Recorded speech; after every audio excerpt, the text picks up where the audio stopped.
Olá, boa tarde. Olhares desta segunda-feira está no ar e que bom começar a semana com você. Um dos assuntos que destacamos hoje é o excesso de chuva no final de semana. Como consequência, ventos fortes, alagamentos, quedas de barreira e até uma morte. As temperaturas mais baixas servem de alerta para pais e responsáveis em relação às doenças respiratórias. Esse é um dos assuntos do Olhares de hoje também, Karina. É isso mesmo, nós vamos conhecer um local que é referência para pesquisas sobre moda no estado. Um projeto da UDESC mantém um acervo histórico de roupas e acessórios de Santa Catarina. São mais de 1.500 peças catalogadas. Todas as peças vêm carregadas de um valor emocional muito grande, vêm as histórias, desde o momento que ela foi usada, para que essas roupas foram preparadas para uma festa, para um casamento, e também quem fez essas roupas. Bacana, tem também uma conversa sobre como os jovens podem estar melhor preparados para o competitivo mercado de trabalho. Um evento internacional em Florianópolis está debatendo o assunto. E a reta final do concurso que vai eleger a mais bela mulher em Santa Catarina, 20 candidatas vão participar do concurso Miss Santa Catarina de 2015. É verdade, Karina. Vamos ver então como estão os preparativos para esse lindo evento que acontece neste sábado com transmissão exclusiva da Band Santa Catarina. Fique com a gente, o Olhares já está no ar.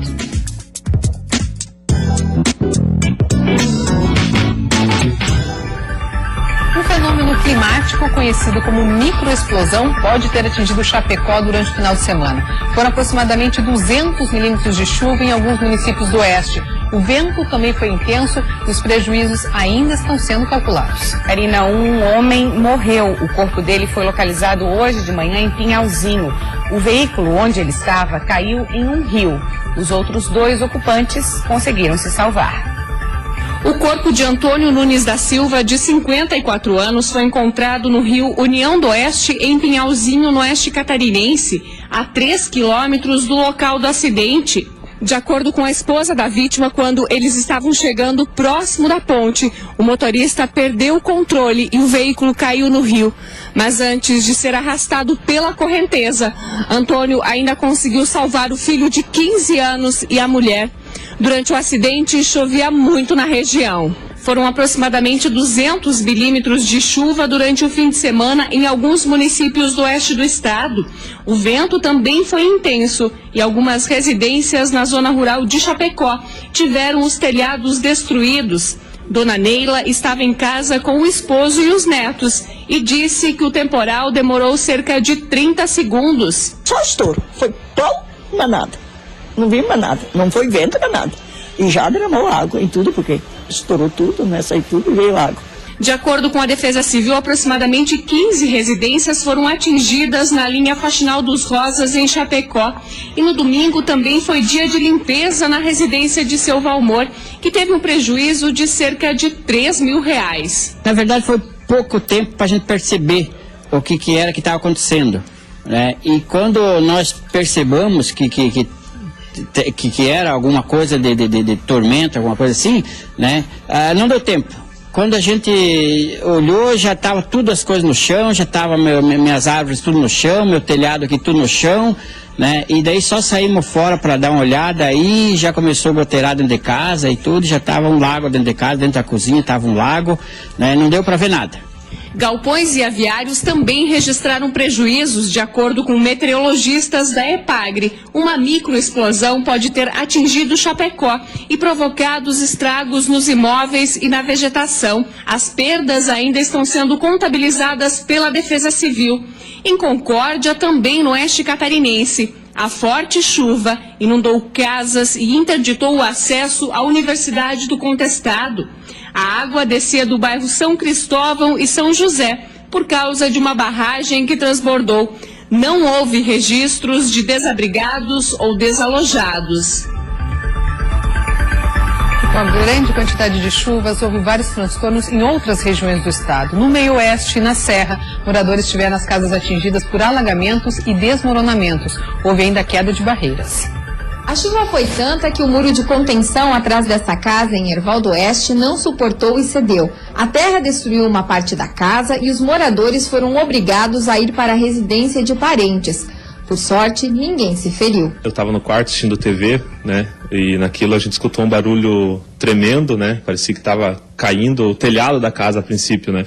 E naquilo eu e minha esposa se levantamos, sentamos na cama e naquilo começou a trincar a parede, deu tempo de nós levantar, sair correndo, no caso, puxar o berço do nenê até na porta aqui, no que vocês estão vendo nessa sala aqui, e a gente conseguiu daí, se desesperamos naquele momento, né, que bate um desespero, e naquilo a gente foi até o outro quarto, tirou o outro neném e com aquilo a parede desceu daí, né. Em Joaçaba, houve queda de barreira no acesso Adolfo Zigueli e a rodovia ficou em meia pista. Hoje pela manhã, máquinas trabalhavam no local para retirar a terra. Na BR-282, entre Ervaldo Oeste e Erval Velho, outra queda de barreira. Nessa, o trânsito ficou totalmente interditado até por volta da 1h da tarde de ontem. Em Erval Velho, o rio que corta a cidade transbordou e inundou a área central. Entre Omerê e Três Itilhas, uma ponte foi levada pela força das águas e a comunidade ficou ilhada. Fraiburgo, Videira e Concórdia também registraram transtornos. Segundo a Epagre-Cirã, em Joaçaba, nas últimas 72 horas, o acumulado de chuva foi de 145 milímetros. Aqui no meio oeste, em Campos Novos, Concórdia e Tangará, os volumes de chuva também foram expressivos, ultrapassando os 100 milímetros. Em Lages na Serra, além dos pontos de alagamento, o excesso de chuva provocou ainda o desmoronamento parcial dessa casa, que fica ao lado de um córrego no bairro São Luís. As temperaturas baixaram, é hora de redobrar a atenção em relação às doenças respiratórias das crianças, as chamadas doenças de inverno. Nós convidamos o pediatra Tiago Dematê para aqui para olhar e seja bem-vindo, tudo bem? Obrigado pelo convite, tudo bem? Tudo bem. Quando a gente fala em doenças de inverno, né, principalmente para as crianças, quais as mais comuns, doutor Tiago, nessa época do ano? Então, Maria Paula, no inverno as temperaturas costumam cair, com as temperaturas caindo, vários vírus começam a se tornar mais frequentes. As infecções virais, que são várias, elas tornam-se frequentes agora nessa transição, na época da queda de temperatura, porque o nosso organismo, o organismo da criança, ainda não está bem preparado, né? Então as defesas ainda não acordaram. Tá. Na medida em que o inverno vai chegando, as temperaturas então se estabilizam e as crianças passam a ficar um pouco mais adaptadas. A gente pode chegar a dizer que é relativamente normal até isso acontecer? É normal, é muito Tá. frequente, ainda mais numa região como a nossa, em que a gente tem grande variação de temperatura.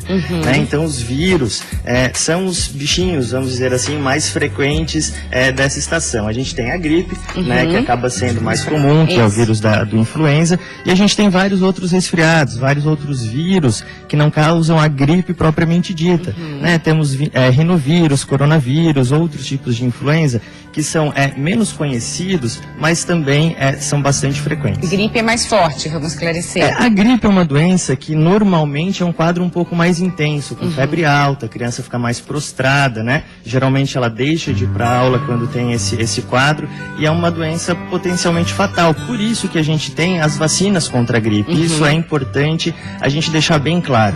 Muitas vezes no consultório as pessoas falam: mas eu não vou fazer vacina contra a gripe porque eu faço a vacina e fico mais doente ainda, né? Isso, tem essa é uma crença, questão, tem. é uma crença, né? Na verdade a gente sabe que o vírus, a vacina da gripe é uma vacina que não causa gripe de forma alguma, porque não faria o menor sentido fazer uma gripe, né, que pudesse causar a doença dessa forma, mas a gripe, por ser uma doença potencialmente fatal em algumas faixas etárias, em alguns grupos de risco, né, ela deve ser feita assim. Por exemplo, na pediatria, né, nas crianças menores de 5 anos e naquelas crianças que têm alguma doença associada, por exemplo, a criança que tem asma, a criança que tem alguma cardiopatia, enfim.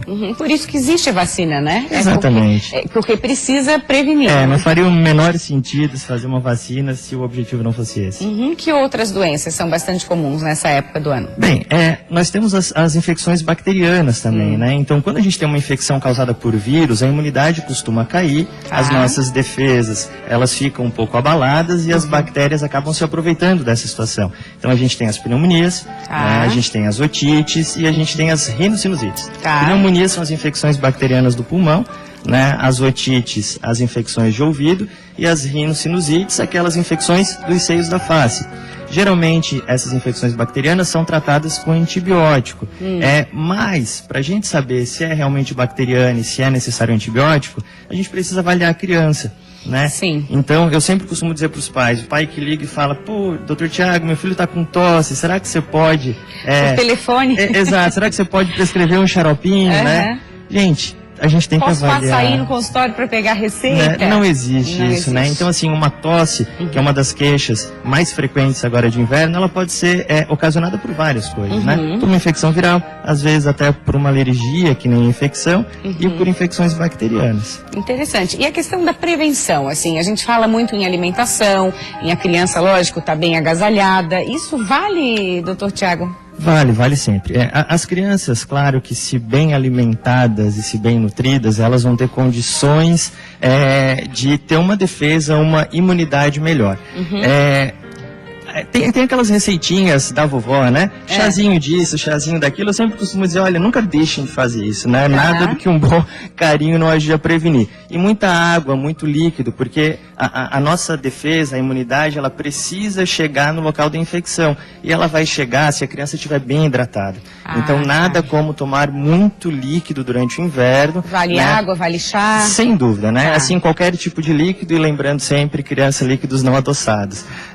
Nada de refrigerante. Nada de refrigerante. Refrigerante não previne contra resfriado. Tá certo. E uma questão bastante polêmica nessa época é levar ou não para creche, para escolinha, porque ali, claro, tem muita criança e acaba contaminando uma outra, né? O que fazer nessas situações? Qual a orientação? Famílias, é inevitável não levar a criança para a escola. Tem que levar pela situação, enfim, de trabalho dos pais, né? O que a gente costuma dizer é que, assim, as crianças, elas precisam de um tempo para essa imunidade estar bem estabelecida, né? Quando a criança nasce, a imunidade não está bem bonitinha ainda. Então, na medida em que a criança vai crescendo, ela vai produzindo seus anticorpos.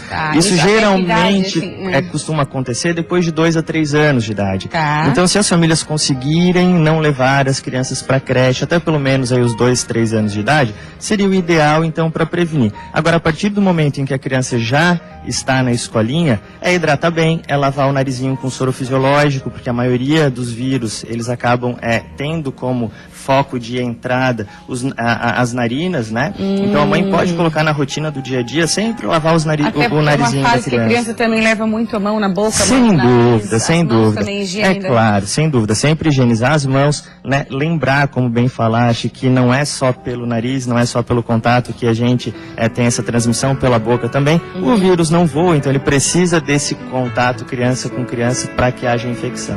Tá ok, então. Muito obrigada pelos seus esclarecimentos. Uma ótima semana. Até a próxima. Muito obrigado, até. Obrigada. Olhares segue com outras informações, Karina. A gente segue falando de frio, pois o frio deu as caras mais uma vez no estado. E é claro, a Serra Catarinense foi a região que registrou as menores temperaturas desta segunda-feira.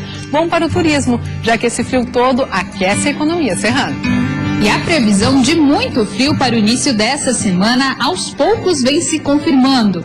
As temperaturas baixas já marcaram o amanhecer desta segunda-feira. Na região serrana, no Morro da Igreja, fez 1,7 graus negativos. Em São Joaquim, o registro foi de 3 graus e em Lages 4. Mas a previsão para esta madrugada de terça-feira é de ainda mais frio, com mínimas abaixo de 0, que podem chegar a 8 graus negativos aqui na Serra Catarinense. A temperatura vai baixar muito à noite, isso favorece a geada, e também a questão o tempo vai estar bom, né, o céu claro, principalmente na terça-feira, quando a temperatura deve ficar mais baixa, é que a gente deve ter condição de geada, que pode ser até forte naquelas regiões, né? Depois do calor registrado na última semana, os serranos tiveram que começar a segunda-feira mais agasalhados. E nessas horas, vale de tudo para fugir do frio. Eu não sou muito fã de frio, mas tudo bem, a nossa região a gente tem que encarar. A gente está quase entrando no inverno, né? É bom, eu gosto, né? Muito casaco para suportar. Muito casaco, mas é gostoso, tá gostoso. Sem chuva é bom. As camisetas por baixo, né? As firmas e por cima, aí já vem japona, blusa de lã, luva. Realmente está muito frio. E é esse clima de inverno que aquece a economia da região. Muitos hotéis ficam com 100% de ocupação nos finais de semana. Gente que vem de todos os cantos do país para sentir o tão famoso frio congelante da serra.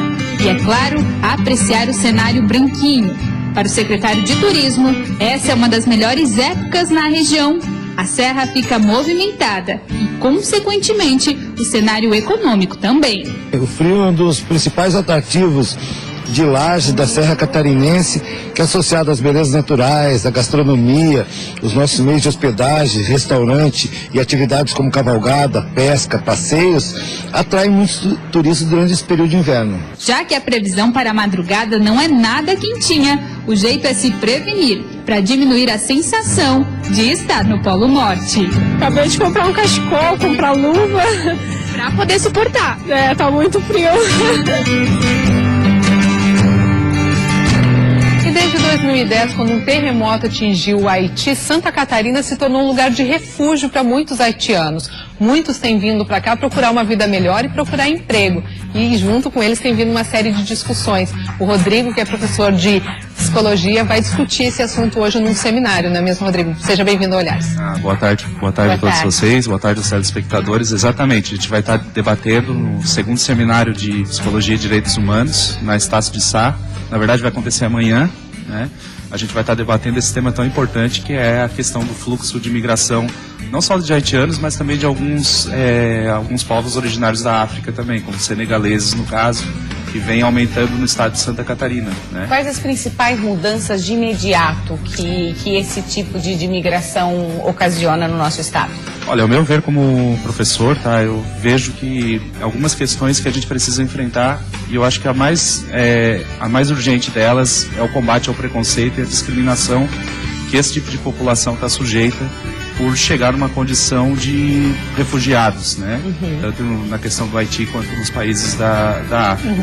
Então, a ideia de se promover esse debate amanhã é justamente estar conscientizando a população de que isso vai se tornar uma realidade cada vez mais constante no nosso estado e que nós não podemos, né, ficar fora desse debate, e a sociedade precisa desconstruir esses estereótipos que vêm carregados junto com essas questões, né? Muitas vezes o que a gente vê, né, Karina, recentemente, até com os ônibus que chegaram a Florianópolis, despreparo do poder público também. Ah, não fui avisado, acabam recebendo de maneira precária, colocam em abrigos de última hora, isso também precisa ser repensado. Não tem uma estrutura, né, para receber. Exatamente, né? E a gente também deve ressaltar que por nós vivermos num contexto democrático, esse tipo de atitude não combina, né, com um país que não passa por nenhum tipo de situação política mais severa. Então o poder público tem a obrigação, sim, de oferecer essas políticas públicas para esses imigrantes, né? E no caso amanhã, inclusive, a gente vai estar convidando, né, a nossa secretária de Estado de Assistência Social, a senhora Ângela Albino, justamente para ela estar falando como o Estado vem se preparando para essa demanda. E como as pessoas também estão se preparando, porque muita gente fala que eles vêm para cá para roubar o emprego e acaba tirando as oportunidades de quem mora aqui, o que muitas vezes não é verdade, né? Exatamente, essa é a principal característica, né, do preconceito que esses imigrantes vêm sofrendo, né, esse discurso de que eles vão retirar o emprego, que na verdade não acontece. Eu acho que a gente tem que discutir também, uma das propostas do nosso seminário amanhã, é debater essa perspectiva a partir da cultura, né, que vai mudar, que vai sofrer alterações e que o nosso povo de Santa Catarina, que historicamente tem mostrado uma postura de acolhimento, precisa alterar a sua visão e a sua percepção sobre essa demanda aí que é crescente no nosso estado, né? De acolhimento, de solidariedade, né? A gente tem depoimentos até de reportagens que o nosso jornalismo faz, depoimentos de pessoas que empregam esses haitianos e com notas 10, assim, que são excelentes pessoas, que são excelentes trabalhadores, inclusive, é bom que se diga. Exatamente, na própria universidade que eu trabalho, na Estácio de Sá, ela também vem oferecendo essa política de inclusão ao contratar esses imigrantes para trabalharem na área da construção civil. Mas, além disso, também nós precisamos aprender um pouco da cultura, né, desse povo, né, que é um povo que geralmente falam 2 a 3 línguas, né, então extremamente cultos, e que a gente olha simplesmente para essa característica de que eles vão roubar nosso emprego. E que é uma cultura muito rica que pode somar aqui com a nossa. Com toda certeza. Muitos desses que vêm nessas reportagens que a gente já fez desde que eles começaram a chegar em Santa Catarina são pessoas formadas, que têm faculdade, têm curso superior, não são pessoas que estavam lá nas ruas e que conseguiram chegar no Brasil e vão também habitar as ruas aqui. São pessoas que têm um certo grau de instrução, né? Exatamente. A gente vai estar ouvindo eles também, porque um dos nossos convidados é um membro da comunidade haitiana, né? Ou seja, a gente quer dar voz justamente para esses sujeitos que possam estar tendo essa visibilidade aí no nosso debate, né? Para começar efetivamente essa integração mesmo, né, professor? Exatamente, é uma questão que não tem mais volta. Então a gente precisa, né? A academia ela não pode se furtar de debater esses temas e a sociedade também precisa estar enfrentando essa realidade. Vocês têm números já de quantos estrangeiros têm habitando já em Santa Catarina? Olha, esses números eu não tenho conhecimento, tá? Eu não tenho conhecimento. Aliás, é uma das questões que a gente vai debater amanhã também.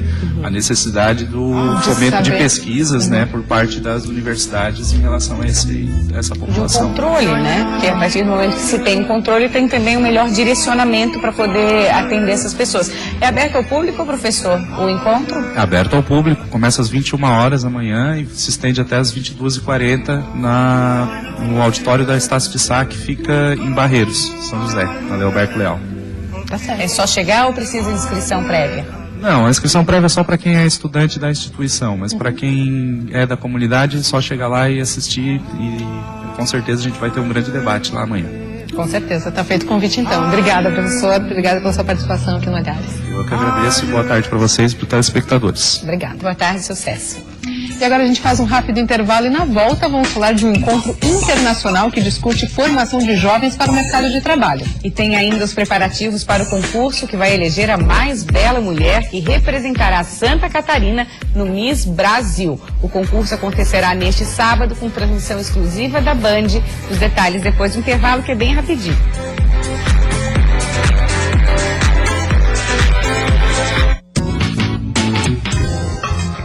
1h31 agora, o Olhares está voltando, nós vamos fazer uma viagem para Nova York, pelo menos na imaginação, né, Gismari? Tudo bem? Tudo, prazer estar de volta. Gismari é nutricionista, recentemente chegou de Nova York, ela esteve numa das cidades mais cosmopolitas do mundo, pesquisando, se atualizando sobre alimentação e vai compartilhar aqui com a gente essa experiência. Vamos começar falando da questão do comportamento. Os Estados Unidos, em princípio, a gente tem aquela imagem, que é um país onde tem o maior número de obesos, as pessoas comem errado, fast food. O que você conseguiu constatar em relação a isso? Então, eu já tinha ido visitar outras vezes os Estados Unidos em anos sequenciais, mas esse ano fui propriamente para estudar, para me atualizar, para buscar tendências, para trazer serviços aqui para Florianópolis do que a gente viu lá. E a gente percebeu uma diferença muito grande no comportamento das pessoas. Está mudando. Isso, os nova-iorquinos, principalmente, diferente da grande parte dos Estados Unidos, eles têm um peso legal, eles buscam alimentação saudável e eles têm muitas opções de alimentos bem funcionais, bem saudáveis. Eles não passaram um pouquinho dessa moda do glúten, do leite lá, assim, como está aqui no Brasil, mas a gente percebe que a demanda, assim, as opções de estabelecimentos, de locais e os próprios interesses das pessoas buscando esse tipo de alimentação, que hoje nem chegou ao restaurante aqui no Brasil, como eu vi lá, por exemplo, comida crua, a comida vegana e crua. Existem muitos restaurantes já oferecendo. E são lotados, assim, a gente foi em mais de 15, 20 restaurantes que, além de alimentação ser vegetariana, com nada animal, tudo orgânico, então a cultura do alimento orgânico está muito avançada. A gente percebe que aqui está chegando, as pessoas estão valorizando agora, mas lá é muito forte. Aqui o alimento orgânico ainda é mais caro, lá também tem essa diferenciação? Também é mais caro, mas eles já observaram que a gente vai demorar um pouquinho mais para observar ou está começando a entender que é um investimento. Tá. Então você consome um alimento orgânico, você respeita a natureza, tem essa questão das safras, que você respeita o alimento quando a natureza pode lhe dar. A época mesmo. Exatamente, assim. Tá. E você vai economizar em remédios. Então a gente fala assim que no Brasil se valoriza muito a criação de hospitais. É interessante pensar mais que a alimentação, ela vai te trazer mais saúde, hábitos saudáveis vão te trazer mais saúde e você não vai precisar dos hospitais. É prevenção mesmo. Prevenção, uma cultura bem de prevenção, mas eu me surpreendi, eu achei que tá fantástico, a gente vai bem inspirado. Pois é, imagino quanta coisa que você deve trazer para adaptar aqui no Brasil, que nem tudo que tem lá acabaria dando certo aqui, até porque de lá para cá, assim, nesse primeiro momento, adaptando a nossa realidade? Olha, eu acho que como profissionais nós temos o papel de educar e incentivar que as pessoas vão por um bom caminho. Tá. Aqui no Brasil, nos últimos 5 anos, a gente viu uma grande mudança, que foi a questão da culinária funcional, entrando e mostrando para as pessoas que existe comida saudável e comida gostosa, né? Então, o que eu trouxe para cá? Eu tenho uma linha de alimentos funcionais e prontos, então o que eu aprendi lá, eu fiz cursos numa escola que se chama Natural Gourmet Institute, que é a escola mais renomada da área, né, da América, com certeza, uma das melhores do mundo, que trazem produtos todos que são aplicáveis aqui. A gente acha que não, mas é por desconhecimento. Tá, é que é uma comida saudável com toque gourmet com gostoso. Toque gourmet, tá. Isso. Eles usam, a gente aprendeu a usar muitos molhos, muitas ervas e muita questão da apresentação. Tá. Então a gente vai comer uma lasanha, ela às vezes vai para uma pessoa que precisa emagrecer, ela vai ser substituída por umas camadinhas de vegetais. Mas esses vegetais serão bem temperados, serão cortados bem fininhos, serão bem saborosos. Então não é uma alimentação sem sabor. Muito pelo contrário. Não sei se eu mandei até fotos para vocês, mostrando como os alimentos eram vistosos, né? Os pratos bonitos. A professora até batendo foto ali. Dá água na boca, realmente essa professora, ela foi a primeira profissional que lançou um restaurante raw vegano, que é cru e vegano nos Estados Unidos. São trufas de coco, essa aí do lado é uma lasanha. Tem até outras fotos de tortas de chocolate. Essa aí foi uma foto de uma das aulas. Essa tortinha de chocolate, por exemplo, ela tem muitos nutrientes. Então ela é rica em antioxidantes, rica em vitaminas, minerais, anti-inflamatório. Eles usam muito coco. Essa escola que eu falei que eu fiquei lá um mês fazendo cursos. Então eles usam, além da questão dos orgânicos serem muito... as pessoas incentivarem muito, valorizarem muito o consumo de orgânicos, eles valorizam também a produção de alimentação do produtor local.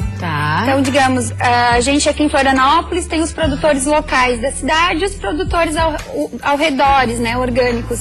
Então, fazer a valorização da mão de obra local, que é fantástico, porque aí une a economia, agradece. Aquelas frutinhas que estavam em cima da torta de chocolate, o que são? São framboesas. São que pode ser o morango. Que são da família dos berries, que eles usam muito lá, né? Isso, eles usam muito e a gente está usando mais. Tem até uma produção catarinense agora de mirtilos. O meu TCC de pós foi sobre mirtilo, cognição e memória. A gente vê que os berries das frutas todas são as mais saudáveis, porque tem uma quantidade de antocianinas, uma quantidade de vitaminas e anti-inflamatórios. Inclusive, a gente fala que são alimentos anticancerígenos, mesmo que não existe uma comprovação, já que é muito difícil comprovar literalmente, mas são alimentos fantásticos, berries têm que ser consumidos. Você trouxe alguns exemplos de produtos que trouxe lá fresquinhos. Conta pra gente. Isso, eu trouxe de lá produtos que possivelmente vão chegar, né?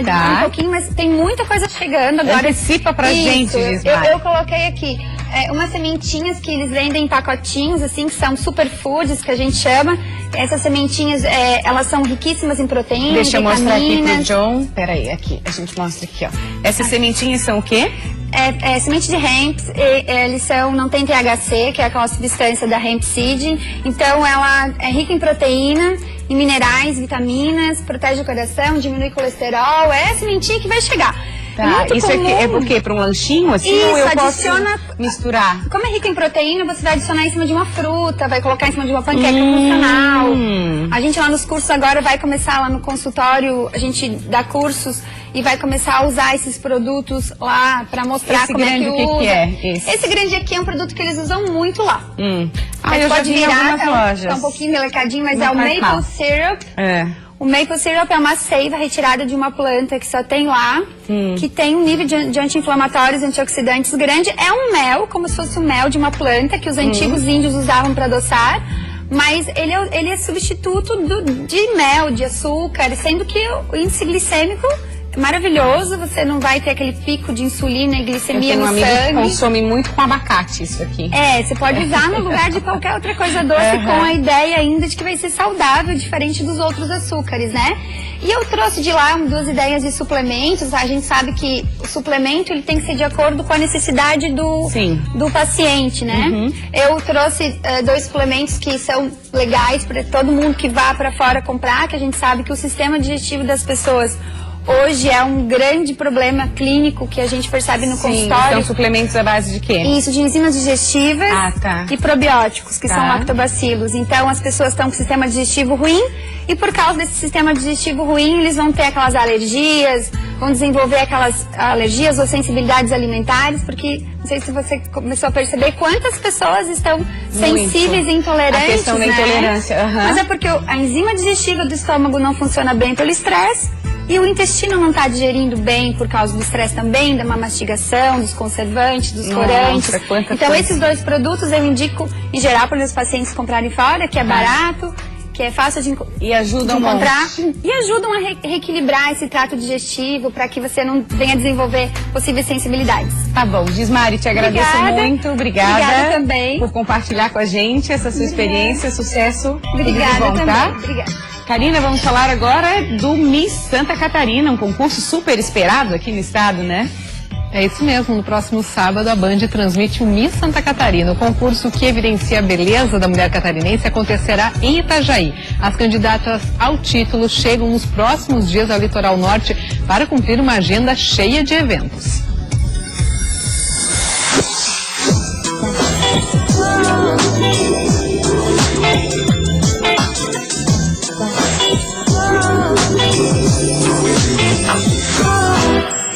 A hora está chegando.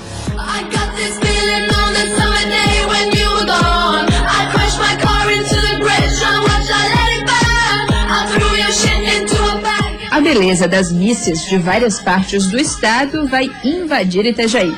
Os preparativos para a competição que vai escolher a mais bela catarinense para a disputa do Miss Brasil começou há alguns meses. E agora chega a reta final.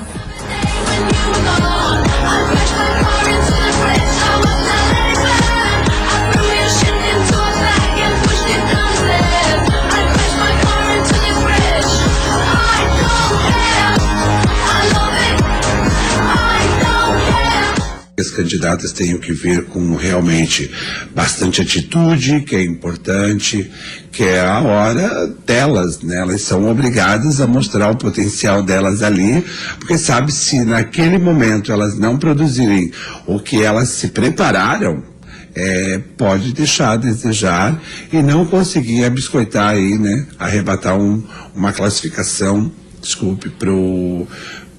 para chegar no top 10. Nos próximos dias, as candidatas participam de uma agenda bem recheada. Vão passear em alguns pontos turísticos aqui da região, terão jantares e almoços com jurados, que vão avaliar cada uma e definir o top 10. Mas esse só será apresentado na grande final. Elas serão avaliadas também pelo comportamento, descontração. E depois disso tudo, o júri técnico chega à conclusão de quem serão o top 10, quem são as misses que ficaram como 10 semifinalistas. E também o top 5, que serão as 5 finalistas do concurso Miss Santa Catarina, logicamente serão anunciadas só na noite final, no grande finale do concurso Miss Santa Catarina 2015. E você já sabe, nós temos um encontro marcado. Sábado, a partir das 10h15 da noite, aqui na tela da Band, mais uma edição do Miss Santa Catarina.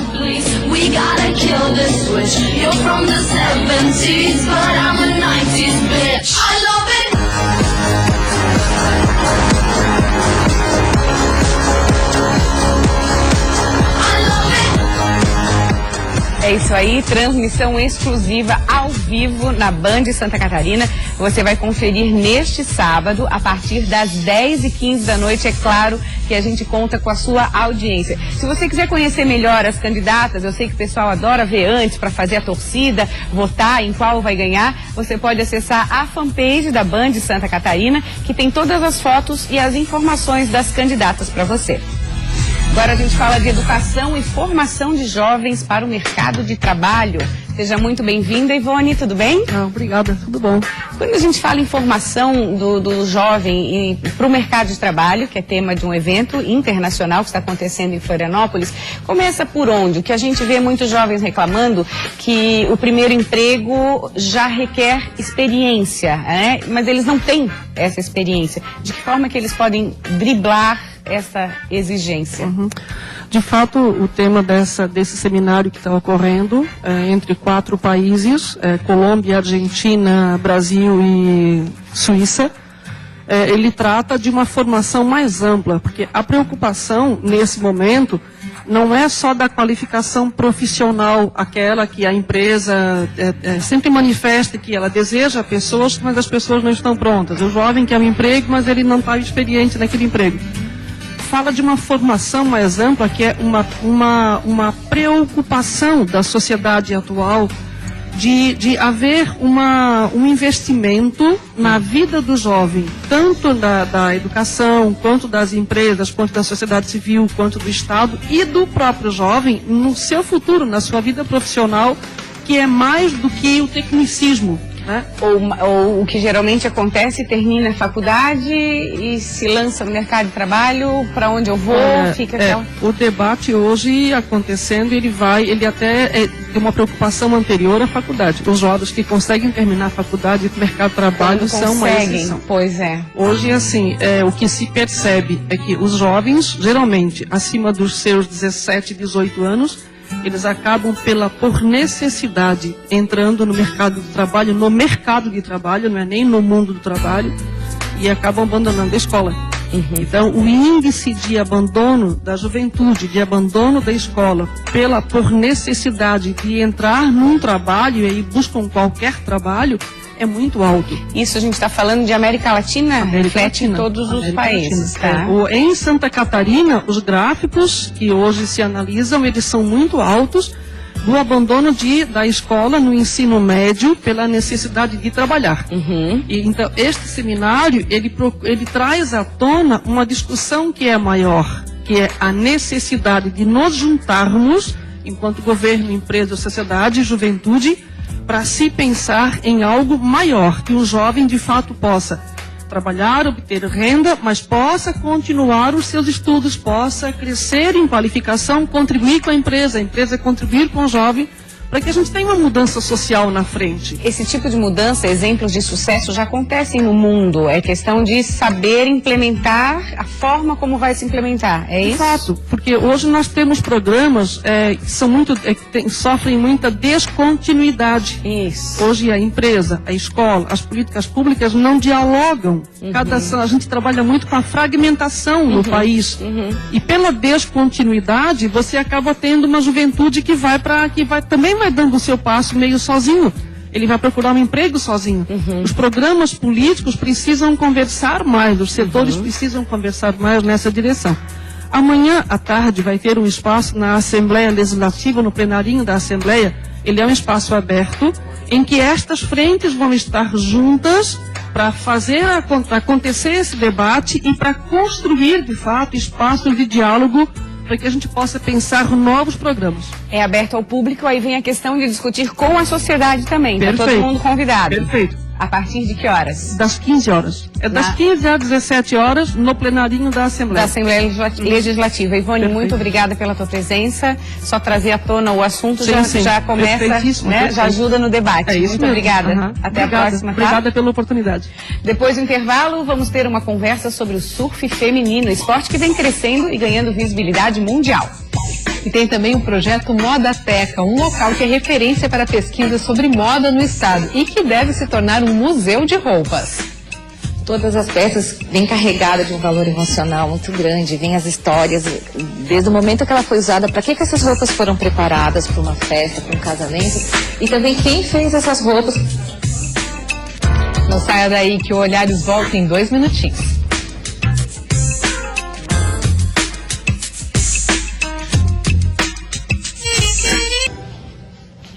Estamos de volta, agora 1h50, e após denúncias de moradores, uma equipe do Ministério Público esteve na SC 403, que dá acesso ao norte da ilha em Florianópolis, vistoriando as obras da rodovia. 16 recomendações imediatas foram sugeridas ao DEINFRA, entre elas, providenciar iluminação adequada, garantir a segurança na passagem dos pedestres, instalar guarda-reios, recuperar todas as calçadas e fazer a sincronia com a execução das obras da Casan. O prazo para a readequação ocupação é de 15 dias para evitar uma possível representação do Ministério Público. A expectativa é que as obras de duplicação da SC 403 sejam finalizadas até dezembro deste ano, ajudando a amenizar o tráfego de veículos durante a temporada de verão. A fiscalização eletrônica no trânsito de Joinville começou a funcionar hoje. Os motoristas que já não estavam mais acostumados precisam ficar atentos para evitar multas. Além disso, será preciso andar em dia com a documentação. Parte dos documentos conta com uma tecnologia que permite o rastreamento de informações do veículo em tempo real. Eles estão de volta. Foram cerca de 2 anos sem radares fixos ou lombadas eletrônicas. Hoje, 22 dos 100 pontos mapeados voltaram a contar com a fiscalização eletrônica em Joinville. A implantação do sistema está sendo feita de forma gradativa. Até o fim do ano, 53 equipamentos devem estar em operação. Os aparelhos que controlam o avanço de veículos no semáforo também foram contratados. Os motoristas que não estavam mais acostumados com a fiscalização eletrônica vão ter que redobrar a atenção para evitar pontos na carteira de habilitação e prejuízo no bolso. Nas ruas em que o radar foi instalado, o limite de velocidade é de 60 km por hora. Já nos pontos com lombadas eletrônicas, a velocidade máxima permitida é menor, 40 km por hora. Uma parte dos equipamentos conta com a tecnologia conhecida como OCR, que permite o rastreamento de informações do veículo em tempo real, como, por exemplo, a documentação e possíveis registros de furto. O surf feminino está ganhando cada vez mais espaço no Brasil e no mundo. Por isso, convidamos a surfista catarinense Marina Rezende para nos falar sobre o cenário do esporte nos dias de hoje. Seja muito bem-vinda, Marina. Obrigada. Marina trouxe a prancha. Trouxe Vai surfar no Olhares hoje. Quando a gente fala em surf feminino, claro, tem esse lado da moeda de que está crescendo, muitas meninas estão aderindo cada vez mais ao esporte, e tem o outro lado da moeda, que é a falta de incentivo, de estímulo, de campeonatos profissionais. Fala um pouquinho sobre a situação. Então, eu acho até meio engraçado, porque antigamente, quando eu comecei, eu surfava com mais uma menina na água e às vezes nem isso, a maioria dos treinos era sozinha. Hoje em dia eu entro e tem 5, 6, fim de semana você encontra muitas. E por outro lado, eu acho que o investimento no surf feminino tá devagar em relação a campeonato, a apoio. Eu já escutei em algumas viagens falarem, nossa, não existe menina brasileira que surfa. Eu falo, como não, gente? Com o litoral desse tamanho. Existe, tá aí as fotos para comprovar, estão aí as meninas fazendo bonito aí no nosso litoral. E o que você acha assim que precisa ser feito para estimular mais essa questão de campeonatos, de incentivo para vocês mesmo? Eu acho que é investimento, né? Em campeonato e principalmente em atletas. Se comparar com o surf masculino agora que está explodindo no Brasil, o Brasil virou uma potência de surf mundial.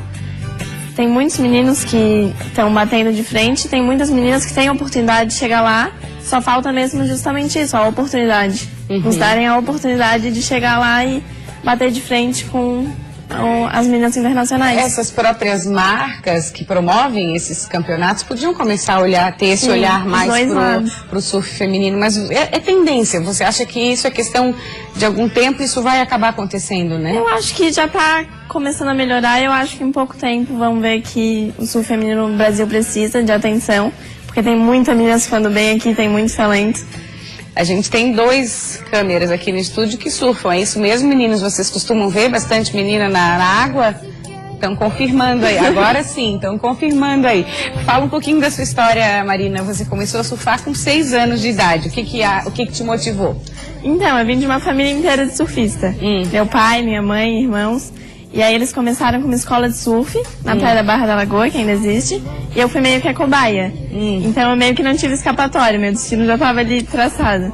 Aí comecei a correr campeonato logo com uns 9. E aí comecei a me dar bem, gostei. E aí comecei catarinense, fui tricampeã catarinense, depois brasileiro. Fiquei vice, agora atualmente eu corro sul-americano. E futuramente eu pretendo entrar para o Mundial. Tá, hoje você é da categoria profissional júnior, que você estava falando. E o próximo passo é se profissionalizar? É.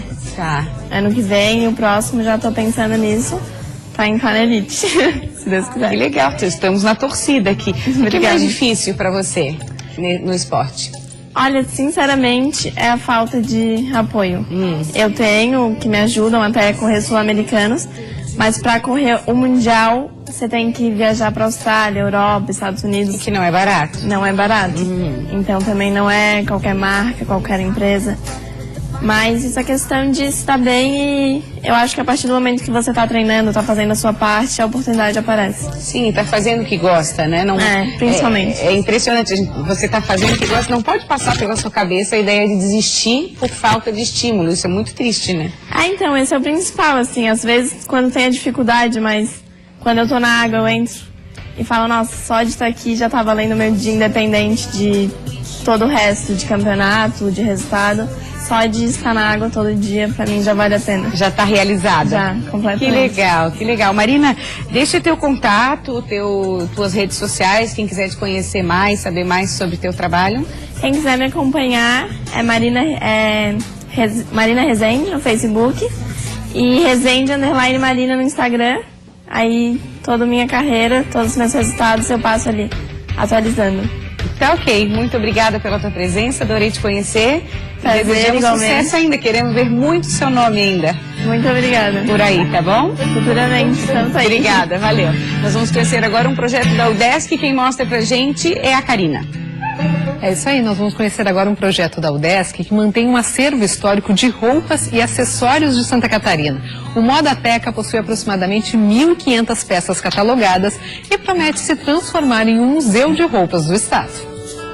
A manhã de hoje começou com muito trabalho. As peças de roupas foram dispostas em araras e em manequins.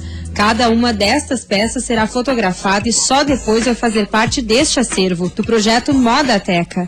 Neste espaço, na Universidade do Estado de Santa Catarina, em Florianópolis, estão reunidos elementos representativos da cultura material têxtil. Hoje a gente vai documentar e fotografar mais uma grande parte do nosso acervo, né, que constitui vestido de noiva, vestido de debutante, roupas do dia a dia, roupa íntima, acessórios e uma infinidade de objetos que fazem parte da vestimenta da mulher catarinense. A implantação do projeto Modateca iniciou em 2003 no curso Bacharelado Design em Moda da UDESC e hoje já é um local de referência para pesquisa sobre moda no estado. É uma peça tombada que não sai daqui, ela serve para ser estudada, exposta e ter o retorno da comunidade em cima dessa peça. O acervo é encantador.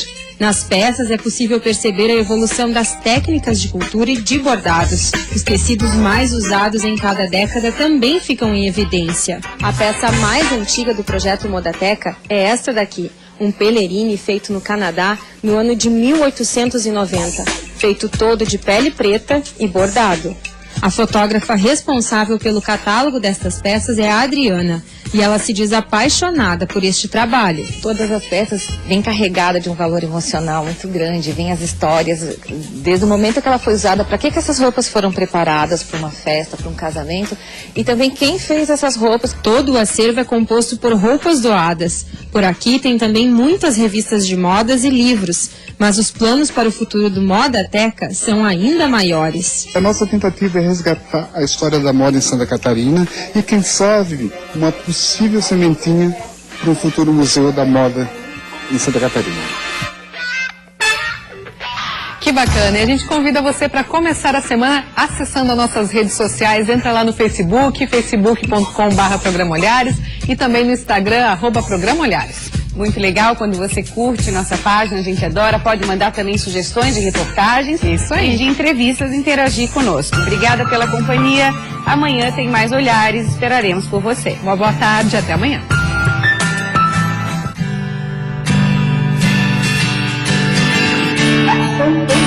Thank you.